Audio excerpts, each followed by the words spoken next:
Hi, everybody. Welcome to the Kimberly Cloud Show. I am your host, Kimberly Cloud.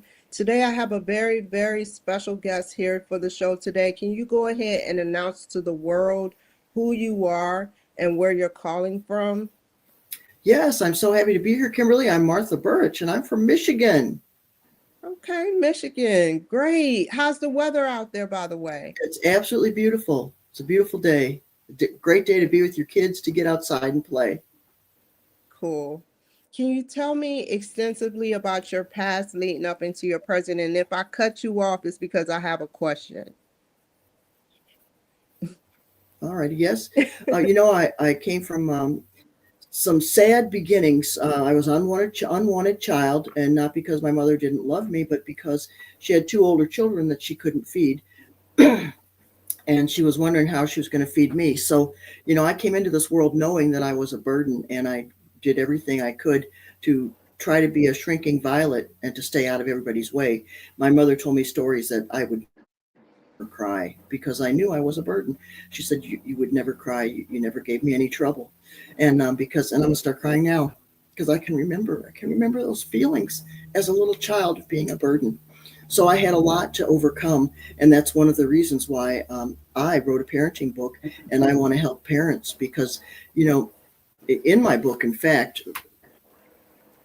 one of the first things I say in my book, Yes, You Can Raise Happy, Responsible Children, is if I were to search for the central core of difficulties in people, as I have come to know them, it is that in a great majority of cases, they despise themselves, regarding themselves as worthless and unlovable. And that was Dr. Carl Rogers in the 50s. And yes, this is exactly what happens to so many people. We think that we're worthless and unlovable because there's always somebody who can do things better. No matter what we do, oftentimes, no matter what we do, we feel like it's never enough. It's never enough. I'm never good enough. That's why you get children, they make a 98 on a test and they cry. Oh, I didn't make a 100. Well, because they think that there's perfection, when in actuality, there isn't perfection. So yes, my entire background, I had to overcome social anxiety. I had to come these feelings of unworthiness and fear of people in order to live my life. And I was very lucky. I got a college education, even though I was kicked out of two colleges. Tell me about what happened with that, Yeah, Martha. well, I was a heavy drinker. Who'd have thunk? Who'd have thunk? I drank too much and got in trouble in college, so they kicked me out. And then I was crying at home one day to my mother, and I said, "Oh my goodness, what am I going to do? I can't go back to college. I had a 1.0 GPA. That's a D, everybody, and grade point average, a D." And my mother said, "You're going to march right back to that college," because I went to one out of state and then I went to one close to home and got kicked out of both. And my mother said, "You're going to march right back to that college and ask them to let you back in." And I did. And they said, "Yes, we're going to let you back in on probation. You can't make anything less than a C, and you better straighten up." And of course I did. That made me realize, what? I got to grow up. So I did. So I got back in. See, so that's another thing. Nothing cannot be overcome. You can always go over, under, sideways. There's always a way around things. Maybe things don't work out the way you want them to, but they're still going to work out. And it almost always works out that it's a blessing and it works out in your favor. But sometimes it takes us a while to see that perspective. How did you balance not drinking no more with going to college and staying focused? Well, then what happened is I just drank on the weekends. So I put college first, and I knew that if I drank any other time it would cause a problem. So I saved it all just for the weekends, and it worked out. It definitely worked out most of the time. So yeah, and that's how I did it. And then I got a master's degree, and I taught child psychology for 10 years, which was great fun. Then I became a high school special education teacher for 16, which was great fun. That's where I learned a whole lot about different abilities and how you can help people no matter what their skill level, and how they can, doesn't matter your skill level. You can have a very satisfying, happy, fulfilling life. You don't have to be smart. You don't have to be super skilled. You just have to be determined and know what you want and make a decision. I'm going to make my life work. and not be a drug addict or an alcoholic or cause problems for other people. How so you can kind of say that even though you felt like you were a burden to your mother was there. She told you to march back up to that college. And I remember one day I made a mistake and my mother told me to march back up to the college. I understand, it may always seems like, they're a burden, but sometimes they're just stressed. They're overstressed and overworked with the children, that as many children as she had. I think she loved you. I just think that she was just overstressed with how many other children she had. Do you think Oh that yeah, that's safe to say? I think you're exactly right, Kimberly. Yes, I had two older brothers, and she was just concerned with my father. My father was a drug addict, an alcoholic, and a gambler. He gambled and drank all the money away. So yeah, she told me stories of only having cornbread for Christmas, having nothing, because my dad was so irresponsible. But then again, we have to go back, and I'm not excusing him, but I'm understanding. My father was a prisoner of war of the Germans for 3 years. He came back a changed man, and you know what? Sometimes when people go through things, they're not able to overcome it, and I think that was how he handled it. I'm not sure. He was a very nice man. He was never mean. He was a gentle soul. Kimberly, you're going to make me cry again. It's okay. I'm sorry. It's all good. Tell me how did he was a very good man and he He was a was. prisoner of war. Did he ever tell you stories of what happened? Because that could be another book. No, no, Oh, he never. And he's been dead a while. No, he never brought it up to any of I'm us. sorry. And Um, and that's pretty typical. I've met a lot of military men, even young military men at Alcoholics Anonymous, and they tell me the same thing. They say they can't talk about it, and they can't really deal with anybody but other military men who know who have experienced what they've experienced. It's very obviously very very traumatic when you go into other places and see how people are treated and what happens. Now, what happened to my dad was very extreme, but even when these military men go to other cultures, some of them are very, very distressing. yeah, they try to emasculate them a lot, and that's one thing that every guy would hate is to be unmanned Hmm. and treated unfairly. Tell me, you got over life challenges. What was your master's in? And Master's tell degree was me, secondary education. I always wanted to be in education. I always wanted to teach. That was always my goal. So it was in secondary education, and then I'm technically I'm a PhD. I'm all but dissertation, mhm. and I went on for that. So yeah, educate. I've always loved education. I've loved teaching. I've loved, because how do we move in the world? We get new knowledge, but it's only through applied knowledge. Just because we know something that's kind of useless, it's when we apply the knowledge that changes our lives. Yeah, it's like it's universal, in a way, universal code language, and you get to learn about the world. Do Hmm. you think that you did pretty good when, because to be quite honest, you got a master's in education. That is great. You went to a traditional university, which means you had to put a thesis together, some type of thesis, well Right. written thesis, and Yeah. that was hard. That's not easy, and so I give it to you. I give it to you. And um, how did you how is everyday challenge, like when you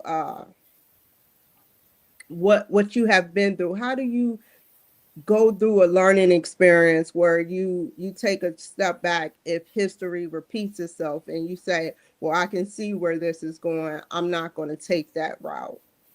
Well, that's a really good question, Kimberly. And you know what you do? Okay, I just focus on what I can do today. I don't worry about yesterday, and I don't worry about tomorrow. I have goals and plans, but What can I do today to make my life better? What can I do today to help fulfill the goals that I have for tomorrow? So when I focus on what I can do today, that helps me stop being overwhelmed. So let's say you are in a position where you have children, you've got a job and everything else. We have to think to yourself, all right, how do I organize my life so I'm not overwhelmed and I can handle this? Well, let's see. On Sundays, I could cook for the week and put all the food in the freezer. I could use the crock pot a lot to help me. I could, and so start thinking, how can I make my life easier? I can have the children doing more. I can put up lists of assignments that children need to do and they can check it off. We can have family meetings so that everyone has a place and they know their place in the home and contributes. Because, if you don't contribute to your family, you're not going to contribute to society. So that's number one. So definitely, you need to think to yourself, how can I help my family? How can I help society? How can I be a better person? How can I be useful? How do you want to contribute to children where the same situation don't happen, where you feel like children are a burden, which I know you don't feel that way. You love children. So how do you make that happen where you contribute your knowledge to the children to help them grow? That's another good question. First off, I wrote the book for their parents. And, it's only 72 pages and it tells you exactly what to do all the time. Yes, you can raise happy, responsible children. And it says how to build self-esteem, discipline, creating positive relationships with your children, raising smart children, what to do at meal times, what to do at the grocery store, travel. What do you do when you travel? What do you do when you're driving in the car and your 7-year-old takes off their seatbelt? What? What do you do? You pull over and you say, we can't go anywhere until your seatbelt's on. And you do not go until the child does, because that's a matter of safety. Do Creating a you safe think home and the law. you can continue? I want to hear more. Creating a safe home. So what do you do to create a safe home? And you know what? If your children go to grandma's house and you have a little baby, you get down on your hands and knees and you see what is on the floor. I took my son when he was a baby to somebody's house. I put him down on the floor. He started eating the dog food. Wow. So you got to keep your eyes open. And one time we looked at an apartment, and when he was a baby, there was a hole in the floor. There was a hole in the floor. So yeah, you have got to. Anytime you have your children with you have to look around. What are the potential dangers? Look around for those little batteries. Those little batteries are so dangerous. Those little lithium batteries, a 2-year-old will put that in their mouth before you know what's going on. And that is, so you have to watch every single remote, toy, everything. Be vigilant. Keep your children safe. Okay, so creating a safe home, how to strengthen your marriage. If you're in a relationship, what comes first? The relationship comes first, not the children. Praise and encouragement, how to encourage your children. And yeah, so we pretty much cover everything that makes it a lot easier for you to handle your children and not have all these problems that happen when you don't know how to say no to your children. That's why I wrote the book. When my son was 4, when my husband and I, his dad and I, we were clueless. We thought the way to raise a happy child is don't say no. We Yeah. were wrong. And people who don't take no for an answer become self-centered. That usually they have health problems because they never deny themselves. They don't know how to say no to themselves, and they don't know how to take no for an answer. So then they become drug addicts and alcoholics. You can't trust them because they're so self-centered. They think that whatever they want is what they should get. And they don't realize that they have a contribution to make. They think everybody owes them, that they owe nothing. So it becomes very, very unpleasant to have people who don't know how to take no for an answer or say no to themselves around. Do you think that is therapeutic to travel with your child? And why would you think that is therapeutic to travel with your child? Oh, that's a whole lot of fun when you put the kid in the back seat, no screens, nothing. And so the child's in the back seat. That's where they're supposed to be. And you ask questions. Hey, where's the red? Show me something red. Why is there a dog barking? Why do you think that dog's barking? There's no right answer to that. He could be hungry. He could have seen a squirrel. He could, who knows why a dog barks, but let's find out. Let's figure it. Let's think of some possibilities. Oh, what's going on over there? Oh, look for the X in license plates. Look for a white car. Look for this. Look for that. Stay busy. What do you think of this? We're going to so-and-so's house. What do you think we should do when we get there? What do you think about so-and-so? Have these constant conversations with their children. Oh, is this street dirty or clean? What do you think they should do to make it better? Is that a stop sign coming up or a yield sign? Constantly engaging with your children, and not gossip. Don't gossip with them. Relating what's going on in the world, but don't children don't need to hear you talking poorly about other people. That's really not a good thing to show people. We always want to talk positively. So always notice the good in other people, because then children, if you always notice the negative in others, your children think, oh dear, that's what they see in me. I'm not good enough. So, but if you notice the good in others, the child thinks to themselves, oh good, well, my mom notices or my dad notices what's good in me. And they want to be good. They want to do better. Do you feel like performance, the way a adult performs around a child can influence the way a child performs in middle school or high school towards their peers because of the negativity that the parent give off? Yes, lead by example. Do not speak poorly of your children's teachers behind their backs, because then the child goes to school and has no respect for the teacher and won't do the work. And then nobody wins. And then the child is a bad example for the other children. So you know what? If you have a problem with the child's teacher, you need to talk to the teacher calmly and say, I have a difficulty with this. Can you explain this to me? Let me give you a quick example, Kimberly. When my son was, I think he was third grade, we were at a parent-teacher conference, and the teacher said, he works really hard. He's a great kid, but I have one complaint. And I said, yes, well, what is that? And she said, when he finishes his work, he won't help anyone else who might need help. I said, that's interesting. Let me call him over here. So I had her say it again, because we don't do things behind anybody's back. I said, Anthony, what do you think of that? Is that true? And he said, yes, it is. And I said, well, explain to me what's going on. And he said, those children that want me to help them when I finish, they don't listen when the teacher gives instructions. And then they don't know what to do, and they want me to help them. I'm not going to. They should listen when the teacher talks. Whoa. So, yeah, so you want to find out. You want to find out when the teacher says, well, he doesn't do this right. They do this. Well, come over here, honey. Do you agree? Is that what? Okay. Why does that happen? Okay. And then if it does happen, say, what kind of solutions do you have so that you don't disrupt class? Because other children need to learn. You're not the center of attention here. Learning is the center of attention. So what needs to happen so that everybody can learn and you're not disruptive? So make it a group problem solving session rather than a blame. That's kind of one thing that it's hard to do is groups, working with groups. But at the same time, some people make it look easy, some people make it look hard. But I get what your son was saying, and I was wondering, have you reaped the benefits of helping people? Have you do it feels good to help people in your life? Oh my goodness, yes. I learned, going to the jail and the treatment center, helping people, I have learned so much, but also the satisfaction. I have one woman, she was a meth addict, Kimberly, a meth addict in prison. She was pregnant. She said when she found out she was pregnant, she stopped and then taking meth, but then she went to jail. And I remember 5 months pregnant, she talked about how we were all talking about how she was going to be so busy when the baby got there. And she said, yes, I'll have to go back on meth. She was serious, Kimberly. She was serious.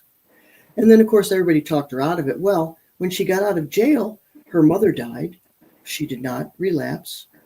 And then her father died. And then, so her mother died, then she had the baby, then her father died within like a month. And, this has been over 2 years ago. Yeah, over 2 years ago, she's still straight, drug-free, and she's had 2 children, and she's an absolutely fabulous mother, living a wonderful life and moving on with her life. Yes, it's been more than 2 years. and almost 3 now, that since she got out of jail and she stopped doing drugs. So anything is possible. And I see those stories again and again and again. I see ladies from the jail because I still stay in the recovery community. So I see them because they go to meetings like I do, AA and things, and I see the success. And yes, you know what? You just one day at a time, just say, today is all I worry about. I'm going to get done what I need to do today. I'm going to stay sober. I'm going to stay drug free. And I'll worry about tomorrow. Being around people that had dysfunctions, how did that make your life grow, and you help somebody, and you grow from helping somebody? Tell me about, because you already have told me about a couple of instances where you helped somebody, but tell me about where you gave advice to someone that like the lady. Let's dig deeper into the lady um that did not relapse on meth. Tell me, do y'all still connect? Do y'all still talk? Yes, and she wrote me a note when I got I was uh, nominated for Recovery Volunteer of the Year, and she wrote, "Congratulations, you are an amazing contribution to our recovery community. What you do at the jails is huge, and I truly believe without your classes, I wouldn't be where I am today." That's really, Wow. yeah, because I encourage, and you know what? I encourage the way that people encouraged me. You know what? Life is hard. Let's face it. Some days life is hard, but you know what? We can do it. We can do it. People have done it before us, and we need to be good examples and be strong for others. And that's one way, when I see people who have lost everything because of drugs or alcohol or whatever, and they're still trying, still trying, still trying. One woman relapsed 33 times. 33 times she was in A treatment, lot. but now she's a pillar of the community. She's been sober and without drugs for over 4 years. She married. She's in a very stable, happy marriage. She sees her grandchildren, takes care of them. She's an absolute pillar of the community. And without her, a lot of people, she's responsible for a lot of people today having wonderful lives because of her and her good example. They stopped doing drugs and alcohol. So you do not know how you affect people. So do your best every day. What does your classes represent, by the way? Well, the classes, at least at the recovery, they're just, we talk about, handling things. We talk about when people insult us, what do we do? Well, when someone insults you, you don't get defensive. You say, what makes you say that? Don't get your panties in a wad. Don't go upset. One person, somebody said, you're a bad mother. And rather than getting defensive, she said, oh, that's interesting. What makes you say that? And the person said, you don't let your child have candy. Now, Kimberly, as a parent, you're thinking, oh my goodness, oh, I don't pay enough attention to my child. Oh my goodness, I'm too mean. Oh, I yelled at him. You're thinking all these thoughts. I'm a bad mother. And then you ask, you don't give your child candy. That's the kind of stuff when you ask, well, what makes you say that? Don't get defensive. What makes you say that? You're an idiot. Oh, that's interesting. What makes you say that? You didn't this, you didn't that. Oh, yeah, so get information. Don't be defensive. Don't push back and insult people. Just get information. Oh, thank you for letting me know. Now I know. I didn't know before. You don't have to do anything with the information, but at least now you have it. You're much better off than before. Well said. Well said. Basically, make sure you just extract the information and you analyze, is this true? And if it's not, then let it go. You Right. know, that's pretty cool what you do for the people. And one last thing before I go into your future, tell me about your your AA classes that you take. Do you think that they're worth it? Because I used to take NA and AA on a regular basis, and I say they are worth it. Oh, definitely they're worth it. And they're not really classes. When you go to AA meetings, what happens at an AA and an NA meeting is everyone gets a turn and they tell how they're staying sober and drug free. So 2 or 3 minutes, and they talk about, well, here's how I'm staying sober or drug free, and they talk about being grateful, and they talk about how their family's so much happier with them, and they just talk about their lives being better, and then there's no crosstalk. Everybody gets their 2 or 3 minutes to just say what they want to say, and you learn so much, and it also gives you a chance to think in your own mind and formulate your own thoughts. So yes, I really highly recommend those meetings, and listen to what other people say to help you to stay sober or drug free. And yes, those meetings are absolutely invaluable to help people who have substance abuse problems. And and they even have the Overeaters Anonymous, OA, I for didn't know overeaters, which that. works. Yeah, that's a very good program that works for a lot of people really well. They use the same 12 steps. The first step is I'm powerless over alcohol, drugs, food, and my life is unmanageable because of it. That's number one. You have got to admit that, because if you don't, well, I can drink whenever I want. Yeah, okay. What's one person said? He goes, I could drink every time I drink. I wind up in, whenever I drink, I usually wind up in handcuffs. My life goes to pot. That's when I lose everything, when I have a drink. Okay, just don't take the first drink. Don't have a drink today, and then do it again tomorrow, and go to AA or NA, whatever you need. Meet some people who are the same. Don't go to bars. Don't go to places you used to go where they're all drinking. Don't go hanging out. Don't hang out with the people that do drugs and drink. Birds of a feather flock together. That's a very popular saying for a reason. I like that. Where are you going in the future, Martha? Well, I finished this book. So my plan is I intend to get 100,000 copies of this book sold. And you know what else? Kimberly, I want this book in every jail, in every treatment center, because people get out of jail and most of them are parents, and they are clueless how to help their children. And a lot of my mothers in jail, when I went over, what was in this book that really helped them. In fact, I had one mother, they were going to take her children away. And she and her mother always argued every week when they had a phone call, every week. And I told her what to do, information from this book. And I said, you know what? And we've already talked about it. I said, when your mother talks to you and she insults you, you just listen.